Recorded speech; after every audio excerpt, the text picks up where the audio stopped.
Nama saya Cynthia Nata. Saya Manir Clarita Ninggolan. Saya Agnes Valentina. Saya Angelina Flora Borosihota. Saya Kualitas Lia. Saya Muhammad Ilham Midah Elsami. Di sini saya akan menjelaskan mengenai isu-isu yang bertentangan dengan hukum administrasi negara beserta isu prioritasnya. Pengaturan administrasi pemerintah dalam Undang-Undang Nomor 30 Tahun 2014 menjamin bahwa keputusan atau tindakan badan atau pejabat pemerintah terhadap warga masyarakat tidak dapat dilakukan dengan semena-mena. Dengan adanya Undang-Undang Nomor 30 Tahun 2014, maka warga masyarakat tidak akan mudah menjadi objek kekuasaan negara. Selain itu, undang-undang ini merupakan transformasi asas-asas umum pemerintahan yang baik yang telah dipraktikkan selama berpuluh-puluh tahun dalam penyelenggaraan pemerintah dan dikonkretkan ke dalam norma hukum yang mengikat. Penyelenggaraan pemerintah harus didasarkan pada asas legalitas, asas perlindungan terhadap hak asasi manusia dari AUPB, khususnya dalam hal ini, asas tidak menyalahgunakan kewenangan. Asas tidak disalahgunakan wewenang tersendiri diatur dalam Undang-Undang Nomor 30 Tahun 2014 yaitu Pasal 10 Ayat 1. Asas ini mewajibkan setiap badan atau pejabat pemerintahan untuk tidak menggunakan kewenangannya untuk kepentingan pribadi atau kepentingan yang lain dan tidak sesuai dengan tujuan pemberian kewenangan tersebut, serta tidak melampaui, tidak menyalahgunakan, dan tidak mencampurkan kewenangan. Badan dan jasa pejabat pemerintah dikategorikan mencampurkan wewenang apabila keputusan atau tindakan yang dilakukan di luar cakupan bidang atau materi wewenang yang diberikan. Isu prioritas pada kasus ini yaitu seorang anggota polisi yang ditangkap karena terlibat kasus narkoba, yaitu anggota Bintara Polres Gorontalo dipecat atau pemberhentian tidak dengan hormat karena terlibat kasus narkoba yang terbukti sebagai pengedar narkoba jenis sabu. Anggota Bintara yang terlibat sebagai pengedar tindak pidana narkotika sabu-sabu yang bersangkutan sudah 2 kali terkena kasus ini. Yang pertama sudah menjalani hukuman dan tertangkap, dan yang ini merupakan kali kedua, sehingga pertimbangan dan komitmen pemimpin bahwa siapapun yang terlibat narkoba terutama anggota akan diberikan sanksi berupa pemecatan tidak dengan hormat. Mengenai kronologi kasus, yaitu bahwa terdakwa Saifuddin Salomon alias Tutu alias Salomon bersama saksi Nawir M. Labatjo dan saksi Sri Dewi Payu pada hari Kamis tanggal 29 November 2019 sekitar pukul 18.30 WITA atau setidak-tidaknya dalam waktu tertentu dalam tahun 2019 yang bertempat di Lembaga Permasyarakatan Kabupaten Boilemo yang berdasarkan pasal 84 ayat 2 KUHP. Perbuatan terdakwa dilakukan dengan cara sebagai berikut, yaitu bahwa pada waktu dan tempat seperti tersebut di atas berawal ketika petugas Badan Narkotika Nasional Provinsi BNNP Gorontalo mendapat informasi adanya transaksi narkoba. Kemudian pada hari Kamis tanggal 21 November 2019 sekitar jam 18.30 WITA bertempat di Jalan Lumba-Lumba Kelurahan Bugis Kecamatan Dumburaya Kota Gorontalo, petugas BNNP Gorontalo melakukan penangkapan terhadap saksi Nawir M. Labatjo alias Nawir dan dilakukan penggeledahan rumahnya. Diperoleh sabu-sabu sejumlah 12 paket atau saset sabu yang diberi kode A sampai dengan L berdasarkan hasil pengujian laboratorium Balai POM di Gorontalo nomor RPP 01 01 111 11 11 11 19 6005 tanggal 27 November 2019 dan berita acara penimbangan tanggal 25 November 2020 bahwa barang bukti 12 paket atau saset klip plastik warna bening yang dikuasai oleh saksi Nawir M. Labatjo berisi kristal warna putih adalah narkotika golongan 1 jenis metamfetamin sabu dengan berat 4,1271 mg atau 4,1271 gram yang diakui milik saksi Nawir yang disimpan di dalam mainan pistol anak-anak. Kemudian dari pengakuan saksi Nawir, sabu-sabu tersebut diperoleh dari terdakwa melalui saksi Sri Dewi Payu bahwa terdakwa mengedarkan sabu-sabu kepada saksi Nawir dengan cara terdakwa dari dalam Lembaga Permasyarakatan Boilemo berkomunikasi melalui telepon dengan saksi Nawir untuk menjual sabu-sabu, lalu terdakwa menyerahkan sabu kepada saksi Nawir melalui saksi Sri Dewi pada tanggal 16 November 2019. Sebanyak 30 paket sabu-sabu dimasukkan ke dalam satu amplop. Kemudian 30 paket yang diterima dari saksi Sri Dewi Payu tersebut oleh saksi Nawir telah mengedarkan sebanyak 18 paket, dari sisanya 12 saset sabu disimpan oleh saksi Nawir dalam mainan pistol anak-anak di rumahnya hingga akhirnya tertangkap. Dan terdakwa mengedarkan sabu-sabu sejumlah 1 saset tersebut kepada saksi Sri Dewi Payu dengan cara terdakwa menghubungi saksi Sri Dewi Payu untuk mengambil 1 paket saset plastik bening yang berisi serbuk kristal narkoba jenis sabu di depan rumah saksi Sri Dewi Payu oleh seorang atas suruhan terdakwa. Bahwa terdakwa mengedarkan sabu-sabu tersebut tanpa izin dari pihak yang berwenang dan berdasarkan hasil pengujian laboratorium narkotik, obat tradisional, kosmetik, dan produk komplemen Balai POM di Gorontalo nomor RPP 010111111111196604 tanggal 27 November 2019 beserta sertifikat pengujian dan berita acara penimbangan tanggal 25 November 2020 bahwa barang bukti 1 saset klip plastik warna bening yang dikuasai oleh saksi Sri Dewi Payu yang berisi kristal warna putih adalah narkotika golongan 1 dengan berat bersih 4,50961 gram yang diambil untuk keperluan pengujian seberat 0,06627 gram dengan sisa sampel seberat 4,44334 gram. Saudara, terbukti menjadi pengedar narkoba, seorang anggota polisi yang bertugas di Polres Gorontalo dipecat dengan tidak hormat. Pemecatan dilakukan melalui upacara di halaman Mapolres Gorontalo pada Kamis pagi kemarin.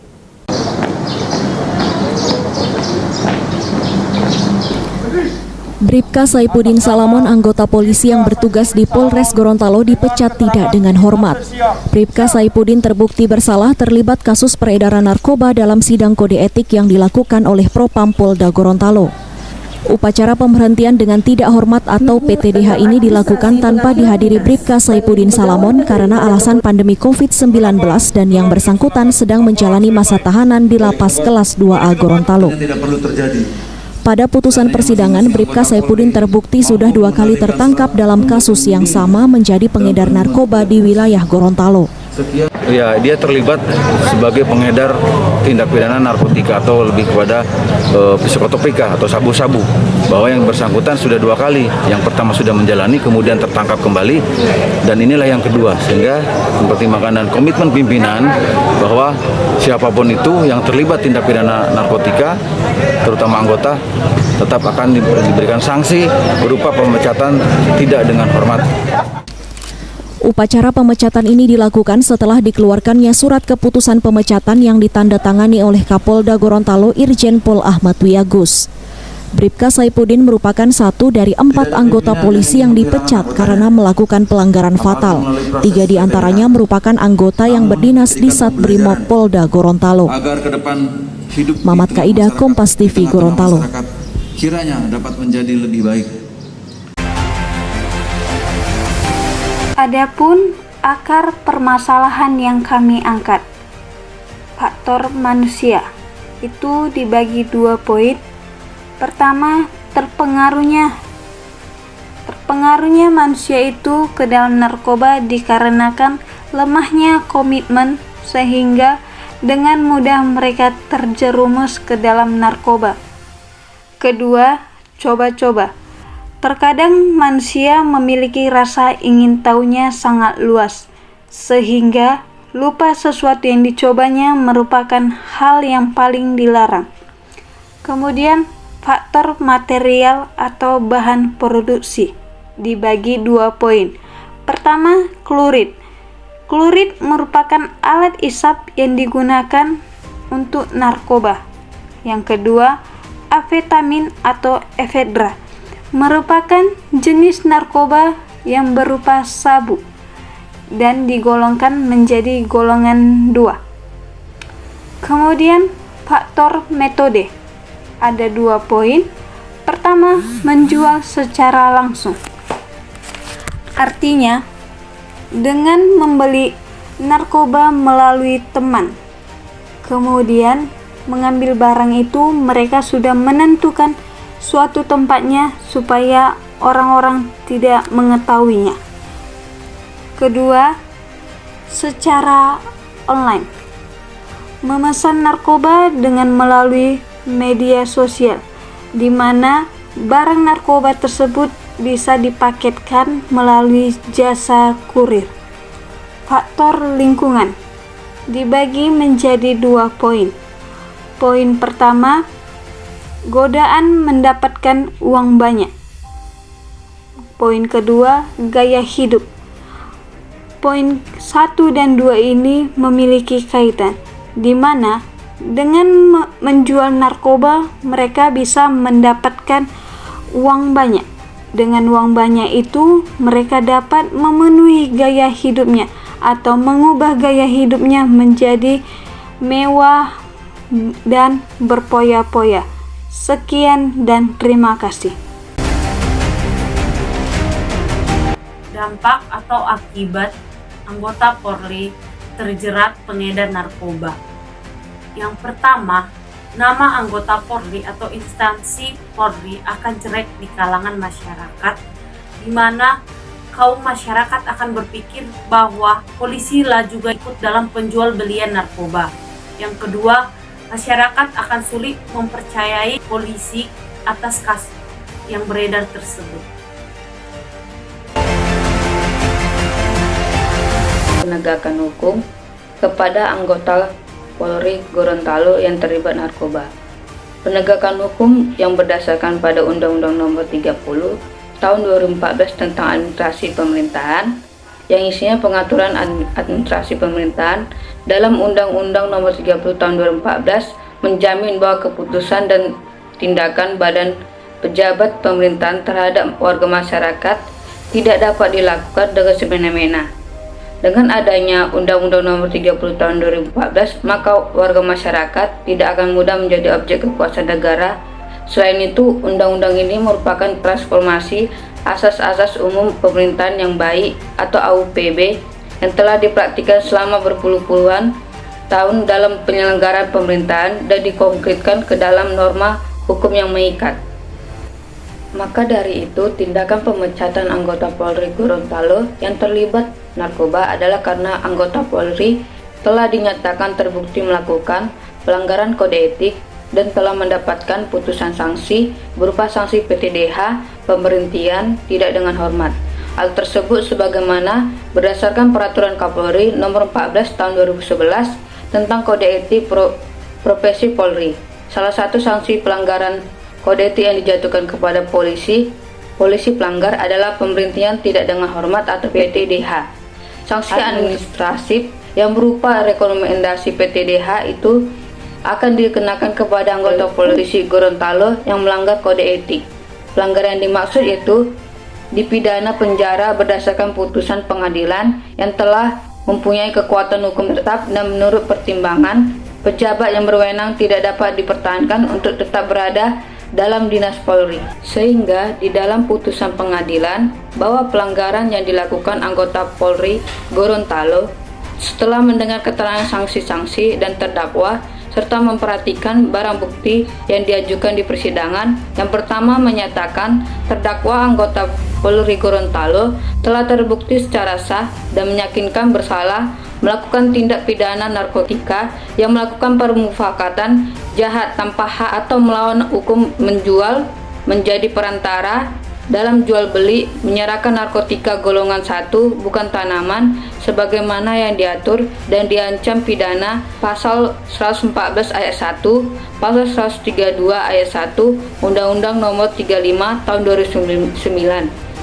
tentang narkotika sebagaimana dakwaan primair penuntut umum. Yang kedua, menjatuhkan pidana terhadap terdakwa anggota Polri Gorontalo dengan pidana penjara 9 tahun dan denda sebanyak 1 miliar rupiah sub 1 tahun penjara. Yang ketiga, menetapkan supaya terdakwa anggota Polri Gorontalo dibebani biaya perkara sebesar 5.000 rupiah. Sekian penjelasan dari saya. Terima kasih. Hubungan hukum administrasi negara dengan hukum lainnya, yaitu hukum pidana. Menurut Ken Bird, hukum administrasi negara menitik beratkan secara khas pada administrasi dari negara. Sedangkan hukum pidana mengatur tentang hubungan antara subjek hukum dengan subjek hukum lainnya. Tetapi terdapat keterlibatan pemerintah di dalamnya dalam rangka untuk melindungi kepentingan umum dan kepentingan masyarakat lainnya.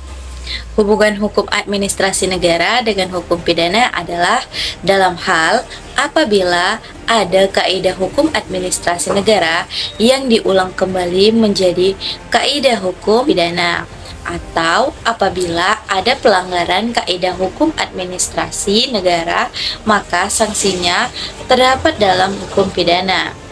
Dalam kasus yang kami angkat kali ini, yaitu kasus polisi yang terjerat kasus narkoba, ini memiliki kaitan hukum antara hukum administrasi negara dan hukum pidana, yang dimana polisi tersebut sebagai aparatur negara yang seharusnya menjalankan tugasnya sebagai salah satu penegak hukum yang ada di Indonesia dalam memberantas peredaran narkotika.